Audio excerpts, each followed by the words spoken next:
বোধহয় বিদ্যুতের লোক তো আছে, একদিন না 2 দিন ছিল। এরপরে লোডশেডিংয়ের কতগুলো কারণ ছিল, সেগুলো কিন্তু হচ্ছে যে যে ওই যে বললাম যে এক সময় রামপাল বন্ধ হয়ে গেছিলো, বড় পুকুরের একটা ইউনিট বন্ধ হয়ে গেছিলো এবং আদানি থেকে সরবরাহ করে, এবং তখন আবার ওই ভাদ্র মাসের গরম যেটাকে বলে, একদিকে বিদ্যুতের চাহিদা বেড়ে গেছিলো, আরেকদিকে বিদ্যুতের সরবরাহ একটা, তো সেটা আমরা মোটামুটি এখন কাটিয়ে এসেছি এবং আমরা অতিরিক্ত গ্যাস এখন দিতে দেওয়া হচ্ছে। তো সুতরাং লোডশেডিং এখন এই জন্যই বললাম যে আমরা একটা কি বলে আপনাকে প্র্যাকটিক্যাল হতে হবে। প্র্যাকটিক্যাল হওয়ার কারণে আমরা কিন্তু এই জন্য বলছি যে আমরা 2010 সালের যেহেতু আমরা ভবিষ্যতে ব্যবহার করবো না, কিন্তু আমরা বলছি চুক্তিগুলোকে আমরা করব, চুক্তিগুলোকে বহাল রেখেছি। তো বহাল রেখেছি, কিন্তু এর মানে হচ্ছে একটা যে কোনো একটা চুক্তির একটা মূল বিষয় হচ্ছে যে প্রত্যেকটা চুক্তিতে একটা থাকে যে আপনি প্রত্যেকটা চুক্তি একটা গুড ফেথ, মানে আপনি বিশ্বাসে ভালো বিশ্বাসে করবেন যে আমরা দুজনের মধ্যে চুক্তি হচ্ছে, আমি বদিউল ইমাম সাহেবকে ভালো জেনে করব এবং বদিউল ইমাম সাহেবও আমাকে ভালো জেনে করবেন আর কি। কিন্তু আমি যদি ওনাকে একটা ধোকা দেওয়ার চেষ্টা করি কিংবা উনি আমি যদি ধোকা দেওয়ার করি, সেগুলো হচ্ছে ব্যাড ফেথ।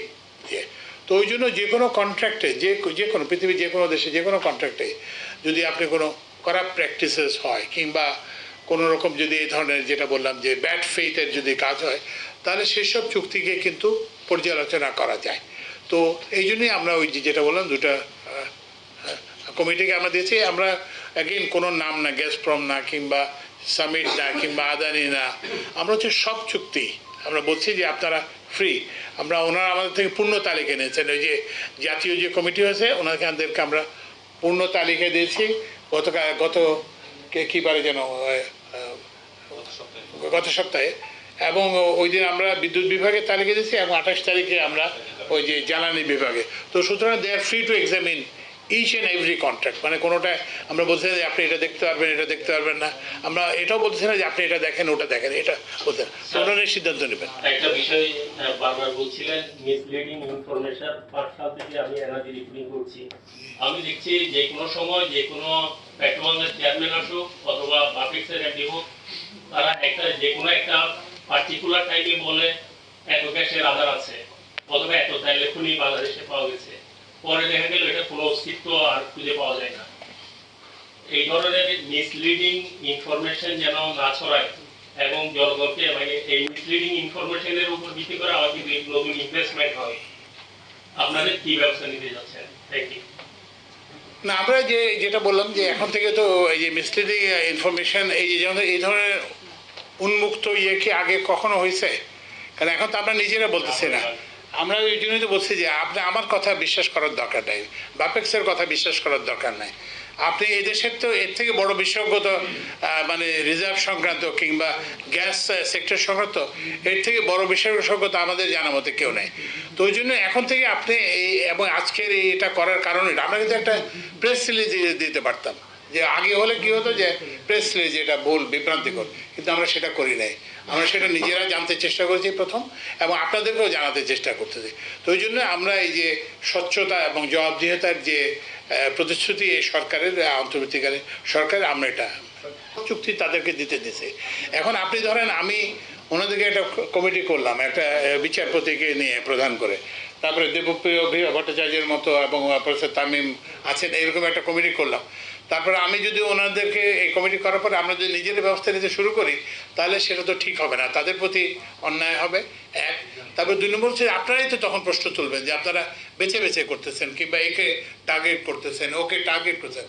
আমরা তো কাউকে টার্গেট করতে চাই না, তো ওই জন্য ওনারা যা পরামর্শ দেবেন আমরা সেই শীতের একটা আমরা জানি যে গ্যাস সংকট তৈরি হয়, তো একই সাথে জানি যে ডলারের একটা সংকট আছে, আমরা দেখছি যে সার আমদানি করতে পারছে না, চারিদিক থেকে না শুনেন এইটা বলি আচ্ছা এটা বলি, এটার জন্য একটা সুসংবাদ হচ্ছে, সুসংবাদের মতোই বলা চলে যে অন্তর্বর্তীকালীন যে সরকার এসছে, তো আমাদের সঙ্গে এবং প্রধান উপদেষ্টার সঙ্গে এবং আমাদের অন্যদের উপদেষ্টার সঙ্গে সব উন্নয়ন সহযোগীরা দেখা করেছেন এবং প্রত্যেকে কিন্তু একটি কথা বলছেন যে আমরা কি বলে যে এই অন্তর্বর্তী সরকারের প্রতি আমাদের সহায়তা আমরা অব্যাহত রাখবো এবং এই সহায়তার পরিমাণ বাড়াবো। ইনফ্যাক্ট আজকে আমার সঙ্গে দেখা করতে আসবেন বিশ্ব ব্যাংকের ভাইস প্রেসিডেন্ট। তো ওনাদের সঙ্গে এবং অন্যান্য বিভিন্ন ক্ষেত্রে যে ওই যে যেটা বললাম যে ডলারের যে সংকট, এটার জন্য আমরা ইনফ্যাক্ট আমরাই এই বিদ্যুৎ ও জ্বালানি মন্ত্রণালয় থেকে আমরা বিশ্ব ব্যাংকের কাছে $1 বিলিয়ন বাজেটারি সাপোর্ট চাইছি, যাতে আমরা গ্যাসের বিল দিতে পারি এবং আমরা বিদেশ থেকে যে বিদ্যুৎ কিনি সেটার বিল দিতে পারি।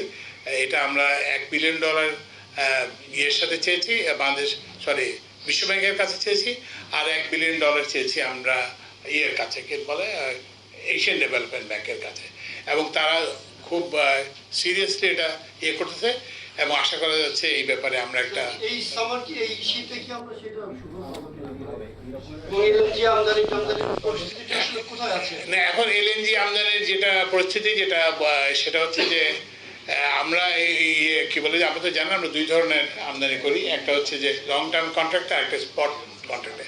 তা আমরা দুটাই আমরা অব্যাহত আছে। আপনারা জানেন যে এক সময় কাতার থেকে বলা হয়েছিল যে $150 মিলিয়ন না দিলে 5 দিনের মধ্যে, তাহলে তো আমরা তখন কাতারের যে আমাদের যে কাউন্টারপার্ট তার সঙ্গে ইয়ে করেছি এবং আমরা টাকা পরিশোধ করেছি, ফলে আমাদের ইয়েটা জ্বালানি সরবরাহ অব্যাহত আছে। আমরা স্পট মার্কেটেও জ্বালানি কেনা আমরা অব্যাহত রেখেছি। তো আমরা কিন্তু প্রস্তুত এবং এই যে যেটা বললাম যে বিশ্ব ব্যাংক এবং বিভিন্ন জায়গা থেকে দ্রুত ডিসবার্সমেন্ট হবে, এরকম অর্থ ছাড় হবে, এরকম একটা প্রতিশ্রুতি আমরা পেয়েছি। আমরা আশা করি যে এই যে ইয়ের সংকটের কারণে, ডলার সংকটের কারণে যে জ্বালানি আমদানি যে ব্যাহত হয়েছে কিংবা বিদ্যুতের আমদানি কিংবা বিদ্যুতের পেমেন্ট ব্যাহত হয়েছে, এটা আমরা আশা করি যে এই শীতের মধ্যে আমরা ইয়ে করতে পারবো।